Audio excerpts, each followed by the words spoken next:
অন্তর্বর্তী সরকারের মেয়াদ ৪ বছর বা আরও কম হতে পারে বলে জানিয়েছেন প্রধান উপদেষ্টা ডক্টর মোহাম্মদ ইউনূস।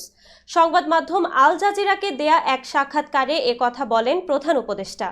সম্প্রতি আল বাইজানের রাজধানী বাকুতে অনুষ্ঠিত জাতিসংঘের জলবায়ু সম্মেলনে অংশ নেন অন্তর্বর্তী সরকারের প্রধান উপদেষ্টা ডক্টর মোহাম্মদ ইউনূস। সম্মেলনের ফাঁকে কাতার ভিত্তিক সংবাদ প্রচার মাধ্যম আল জাজিরাকে দেয়া এক সাক্ষাৎকারে বাংলাদেশ নিয়ে তার বর্তমান ও ভবিষ্যৎ পরিকল্পনা সহ বিভিন্ন প্রশ্নের জবাব দেন তিনি। ডক্টর ইউনূস বলেন, বাংলাদেশের সংবিধানে পরিবর্তন আসার সম্ভাবনা রয়েছে। পরিবর্তিত সংবিধানে সরকারের মেয়াদ ৪ বছর হতে পারে, তবে অন্তর্বর্তী সরকারের মেয়াদ ৪ বছরের কম হবে বলে প্রধান উপদেষ্টা জানান। তিনি বলেন, আমরা অন্তর্বর্তী সরকার, আমরা স্থায়ী সরকার নই। নিয়মিত সরকার ৫ বছরের হয়। নতুন সংবিধানে সরকারের মেয়াদ সম্ভবত ৪ বছর হতে পারে, কারণ মানুষ সরকারের মেয়াদ কম চায়।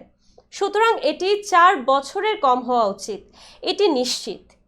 এটি আরও কম হতে পারে। এটি পুরোটি নির্ভর করছে মানুষ কি চায়, রাজনৈতিক দলগুলো কি চায় তার উপরে। তবে বাংলাদেশের আগামী নির্বাচন কবে হবে এ বিষয়ে এখনও কোনো সিদ্ধান্ত হয়নি বলে জানানো হয় এই সাক্ষাৎকারে।